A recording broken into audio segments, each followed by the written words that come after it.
बिस्मिल्लाहिर्रहमानिर्रहीम, अस्सलाम वालेकुम, नमस्कार, सत श्री अकाल and good morning. This is castle बारी फ्रॉम बारी लॉ एसोसिएट्स। आज का जो हमारा इमिग्रेशन टॉपिक है जी, वो बड़ा इंटरेस्टिंग है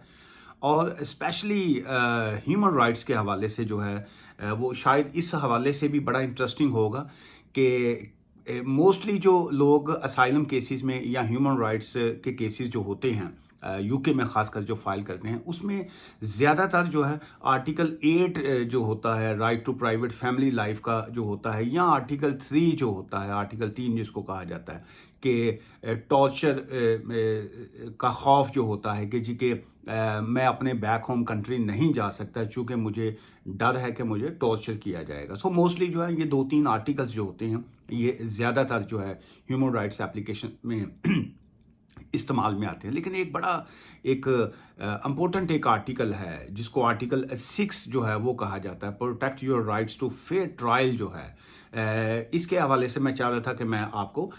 जो है उसके ऊपर मैं बात करूं। उसकी द रीज़न इज़ कि पिछले दिनों कुछ केसेस ऐसे जो हैं वो हुए हैं और उसमें ऑब्वियसली हर केस का एक अपना मेरिट होता है और इंडिविजुअली तौर पे होम ऑफिस देखता है सारे केसेस को कि किसी मतलब आपकी कहाँ पे वायलेशन है या क्या आपको इस केस में जो है आपको कोई आपके साथ ज्यादती तो नहीं होगी अगर हम आपको आपका केस नहीं सुनते हैं या आपको अलाउ नहीं करते हैं। सो ये वाला जो जिसकी आज मैं बात कर रहा हूँ, ये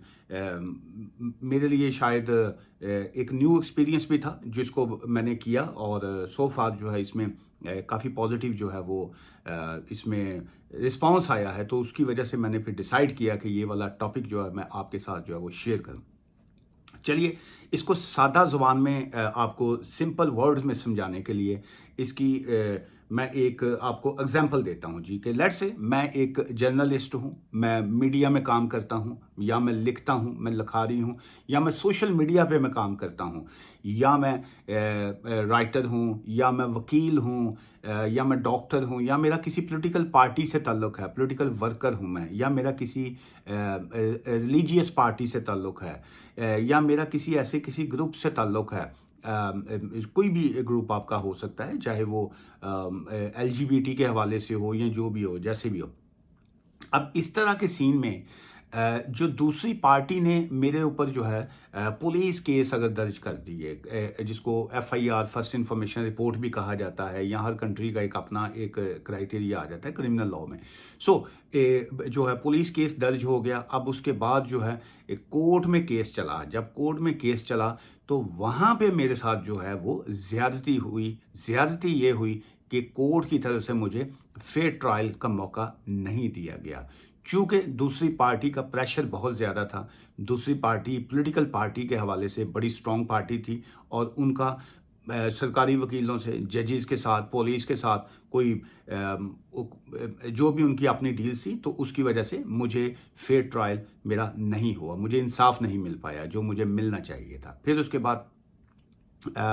अगर किसी का रिलीजियस केस है तो रिलीजियस पार्टीज जो होती हैं सम टाइम वो बड़ी कंट्री में बहुत स्ट्रांगली काम कर रही होती हैं। जैसे अगर हम ये ब्लास्फेमी लॉ की अगर बात करते हैं, जिसमें अनफॉर्चुनेटली बहुत से ऐसे केसेस होते हैं जिसमें एक पुलिस केस दर्ज हो जाता है कि भाई इसने खुदा न खास्ता इसने नाउज़-बिल्ला इसने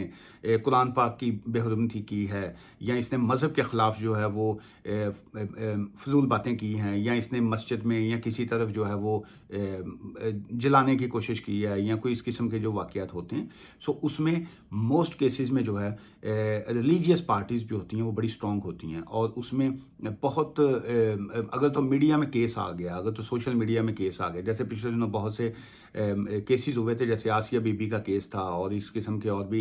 केसेस हुए जहाँ पे तो इंटरनेशनल मीडिया इन्वॉल्व हो जाता है। वहाँ पे तो शायद पार्टी को देखिए, दो तरह का प्रेशर होता है। एक होता है आपको इनसाइड कंट्री अपनी ही सियासी जमातों से और अपनी ही जो रिलीजियस पार्टीज हैं उनका प्रेशर जो होना,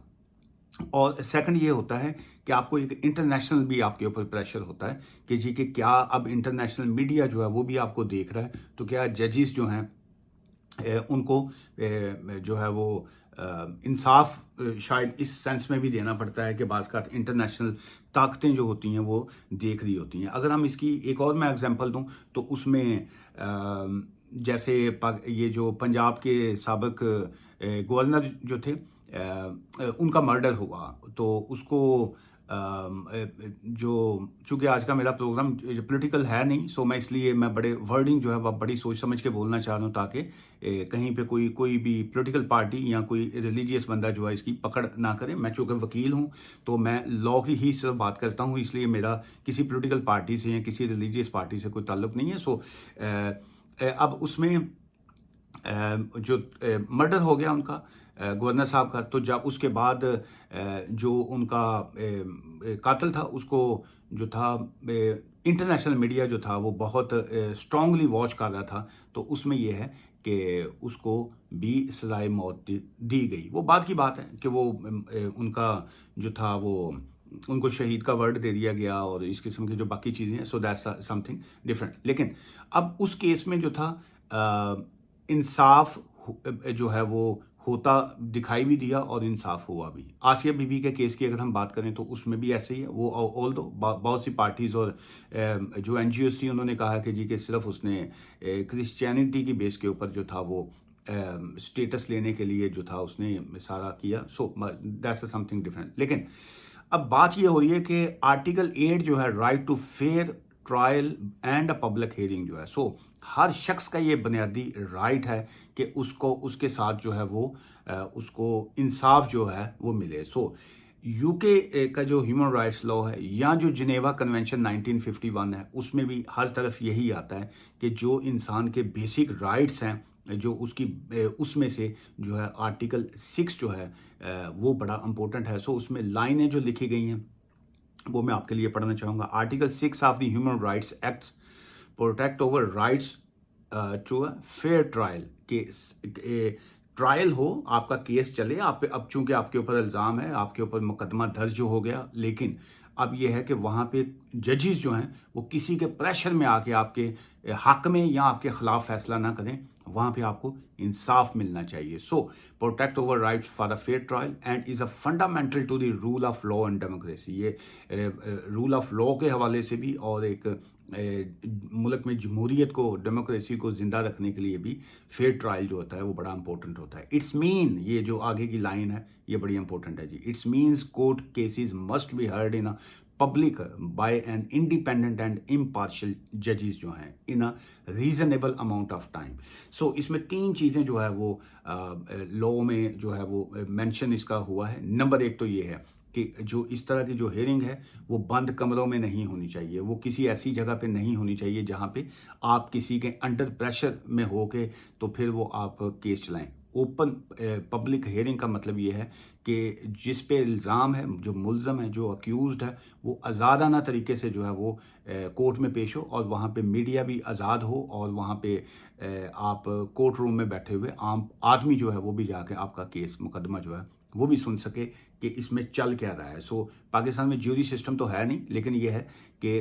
आम जनता जो होती है, आम पब्लिक जो होती है, टेक्निकली वो समटाइम ज्यूरी भी होती है। अच्छा, उसके बाद सेकंड आ गया by an independent and impartial जजेस जो हैं। इंडिपेंडेंट और इम्पार्शियल जजेस मीन कि आप वो जो जजेस जो इस केस को सुन रहे हैं वो किसी पॉलिटिकल पार्टी के या किसी इन्फ्लुएंस के या किसी भी बड़ी ताकतों के ने अपॉइंट ना किया हो उनको, नंबर 1। और सेकंड ये है कि वो उनके अंडर प्रेशर में आके या किसी ने कॉल कर दी कि जी के जो है अब ये मुकदमा जो है इसको आप इस तरीके से आप डिसाइड कीजिए, तो वो डरे हुए हों और वो या किसी के फेवर में या खौफ में या फियर में या ऐसी जो है वो केस का फैसला इस अंदाज में करें जो उनको गाइडेंस मिलती है in a reasonable amount of time. Reasonable amount of time जो है ये भी लॉ में बड़ा इंपॉर्टेंट होता है कि तारीख पे तारीख जो है वो ना दी जाए, मुकदमा जो है एक रीजनेबल टाइम में उसको ख़त्म किया जाए। ये लॉ की बेसिक एक बुनियादी जो चीज़ें जो हैं वो आ जाती हैं। लेकिन अब एक आम आदमी के साथ, वो चाहे किसी भी कंट्री से उसका ताल्लुक है, वहाँ पे उसको फेयर ट्रायल जो है उसके साथ नहीं हुआ। अब वो किसी न किसी तरीके से जो है वो वहाँ से भाग के, छुप के, कोई भी वीज़ा लेके या जैसे भी था वो वहाँ पे निकल गया, भाग आया वहाँ से। उसकी वजह ये थी कि उसको फेयर ट्रायल उसके साथ नहीं हुआ या उसको डर था ये दो चीज़ें आ रही हैं कि या तो वो मुकदमा फेयर ट्रायल ही नहीं हो रहा उसके साथ, या उसको डर है कि जी कि मेरे साथ फेयर ट्रायल नहीं होगा, मुझे इंसाफ यहाँ पे नहीं मिलेगा, मुझे पुलिस, स्टेट, जुडिशरी, सारे जो लोग हैं वो मिलजुल के मेरे खिलाफ ही वो केस को करेंगे और उल्टा जो है मुझे टांग दिया जाएगा और मुझे मेरी इज्जत और मेरी जो ज़िंदगी है, द बहुत चीज़ें आ जाती हैं। आपका आपका जान और माल जिसको कहेंगे, आपकी गुड्स जो हैं, आपकी प्रॉपर्टी जो है, आपका बैंक बैलेंस जो है, आपकी और आपकी फैमिली की रिस्पेक्ट जो है, और आप सारी चीज़ें जो है वो दांव पे लगी हुई हैं। सो आप वहाँ से उससे बचने के लिए आप वहाँ पे गायब हो गए, आप वहाँ पे भाग गए, वहाँ से आपने भाग के किसी और सेफ कंट्री में आके फिर आपने अपना केस जो है ह्यूमन राइट्स एप्लीकेशन आपने फाइल कर दी। ह्यूमन राइट्स आपने इसी तरह, ये टेक्निकली तौर पे ये एक असाइलम की ग्राउंड भी बनती है, ये टेक्निकली असाइलम भी होता है। लेकिन अगर कोई शख्स जो है वो कहता है जी मैंने असाइलम पे नहीं जाना, चूंकि असाइलम में आप उस कंट्री में नहीं जा सकते वापस जिसके खिलाफ आपने असाइलम किया होता है, लेकिन वहाँ पे ऐसी कंडीशन में फिर आप इस तरह की ह्यूमन राइट्स जो एप्लीकेशंस होती हैं कि you have a right for a fair trial, कि मेरे साथ वो नहीं हुआ था तो मुझे जो है वो ह्यूमन राइट्स की आपने एप्लीकेशन फाइल कर दी। अब उसमें टेक्निकली तौर पे आपको टाइम जो है वो मिल जाता है, और फिर अगर उस कंट्री में जिस जिस कंट्री में आपके खिलाफ आपको फेयर ट्रायल नहीं मिला था, वहाँ पे सिचुएशन ऐसी हो जाती है कि हालात पलट जाते हैं, फिर या वो आपका मुकदमा जो है वो ओवरटर्न हो जाता है, या फिर वो आप नीचे की कोर्ट में जो है मैजिस्ट्रेट कोर्ट है या आपका हाई कोर्ट है, तो वहाँ पे आपके ख़िलाफ़ फैसला हो गया, लेकिन आपने अपना मुकदमा जो था बाहर बैठे हुए लड़ा और सुप्रीम कोर्ट में या हायर कोर्ट्स में जो है वो आपकी फेवर में केस आ गया और वहाँ पे आपको इंसाफ मिल गया। तो अब आप चूंकि दूसरे कंट्री में आप टेम्परेरी तौर पे बैठे हुए थे, ह्यूमन राइट्स की एप्लीकेशन की बेस पे जो ही आपके हालात ठीक हो गए, फिर आपने अपनी एप्लीकेशन जो है वो या विड्रॉ की, तो यहाँ उसके ऊपर उनको बता दिया कि नहीं जी मैं अब मेरे प्रॉब्लम जो है वो रिजॉल्व हो गया है और मैं अब जो है हैप्पीली जो है अपनी कंट्री वापस जाना चाह रहा हूँ। तो फिर आप वॉलंटियर तौर पे अपने केस को विड्रॉ करते हैं और बैक होम वापस चले जाते हैं। सो उसमें होता क्या है कि अगर आप फ्यूचर में दोबारा से कोई नई एप्लीकेशन करके वापस आना चाह रहे होते हैं, सो उसमें आपके लिए कोई दिक्कत नहीं होती, क्योंकि आप ओवरस्टे नहीं हुए होते हैं, आप इलीगल नहीं कंट्री में रहते हैं। सो आप फिर जब दोबारा आते हैं या एप्लीकेशन फाइल करते हैं तो वहाँ पर आप बाकायदा उनको बताते हैं कि जी मैं फ़लाँ वक्त में मैं गया था यूके, यूरोप में, जहाँ पे भी आप आए थे। और चलिए हम यूके की बात कर लेते हैं कि मैं आया था, उसके बाद मैंने ह्यूमन राइट्स केस फाइल किया, मैंने साल 2 साल मेरा यहाँ पे केस चला, उसके बाद मेरा प्रॉब्लम रिजॉल्व हो गया। अगर आपका प्रॉब्लम रिजॉल्व हो जाता है तो आप ज़ाहिर वापस जा सकते हैं, अगर नहीं होता तो आप ऑब्वियसली ह्यूमन राइट्स एप्लीकेशन की रिफ्यूज़ल जब आती है तो फिर आपको 14 डेज़ राइट ऑफ अपील जो है वो मिलता है कि आप अपील पे भी फर्दर जा सकते हैं। लेकिन वो लंबी बात हो जाएगी। आज का जो टॉपिक था वो इसी पे मैं बात करना चाह रहा था कि article 6 of human rights act जो है protect your right to a fair trial जो है वो यहाँ पे आपको देता है। और अगर किसी शख्स के को उसका जो केस था या उसके साथ उसको प्रॉपर तरीके से उसको जस्टिस नहीं मिला, इंसाफ नहीं मिला आपके कंट्री में, तो टेक्निकली तौर पे जो है वो ह्यूमन राइट्स लॉज की जो है वो वायलेशन जो है वो कर रहे होते हैं। सो आज की इस वीडियो का मकसद सिर्फ और सिर्फ आपको नॉलेज देना था। It's not a legal advice. Legal advice के लिए इज़ ऑलवेज एडवाइजेबल कि आप कहीं से भी हैं, लेकिन आपको कंसल्टेशन जो है वो बुक करना लाजमी होता है, चाहे वो हमारे ऑफिस की हो या फ़ोन की हो, और दोनों सिचुएशंस में जो है हम लोग फ़ीस चार्ज करते हैं। दुआ में याद रखिएगा। Take care, bye for now.